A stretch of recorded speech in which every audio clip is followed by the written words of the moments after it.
Alors imaginez un peu la scène. D'un côté du ring, on a une technologie futuriste, l'intelligence artificielle, avec ses calculs surpuissants et ses analyses d'une précision chirurgicale. Et de l'autre côté, on a l'infirmière. Son expertise, bien sûr, mais aussi son empathie, sa compassion, bref, tout ce qui fait de nous des humains. Le match de l'année, en quelque sorte. Alors, qui va l'emporter? Eh bien, accrochez-vous bien, parce que toute cette introduction que je viens de faire, ce combat épique, c'est une intelligence artificielle qui l'a écrite. Totalement. Plutôt convaincant, non? Et ce n'est qu'un tout petit aperçu de ce qu'elle sait faire. Bon, avant d'aller plus loin, il faut qu'on se mette d'accord. L'IA, on en entend parler partout, tout le temps. Mais si on oublie les robots de science-fiction 2 minutes, c'est quoi en vrai? Pour faire simple, c'est une technologie qu'on a conçue pour qu'elle puisse raisonner et apprendre un peu comme un cerveau humain. Et attention, ce n'est pas si nouveau que ça. En fait, on l'utilise déjà tous et tous les jours. Les assistants vocaux qui répondent à nos questions, c'est de l'IA. Les voitures qui commencent à se conduire toutes seules, c'est encore de l'IA. Même quand Netflix ou Spotify nous suggèrent le prochain film ou la prochaine chanson, eh bien, devinez quoi, c'est toujours elle. L'IA, elle est déjà complètement intégrée à notre quotidien. Et la puissance de ces outils, elle grandit à une vitesse folle. Prenez l'exemple de ChatGPT. La version 3.5 avait tout juste réussi à passer l'examen du barreau. Quelques mois plus tard à peine, la version 4 a fait mieux que 90% des candidats humains. C'est juste hallucinant. Alors maintenant, la grande question. Comment est-ce que cette technologie qui évolue si vite est en train de s'installer dans un domaine aussi sensible que celui de la santé? Pour le diagnostic, par exemple, c'est un atout incroyable. Là où il fallait parfois attendre des jours pour analyser un scanner, l'IA peut le faire en un clin d'œil.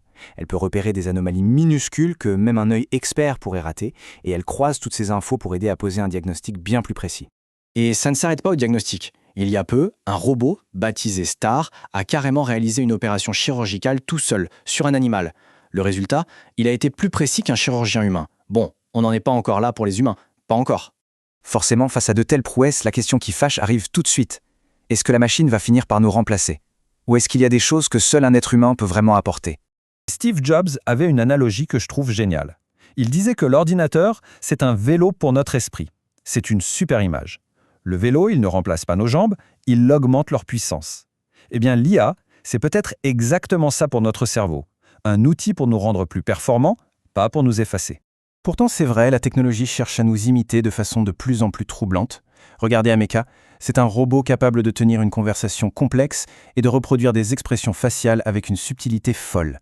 La ressemblance est stupéfiante.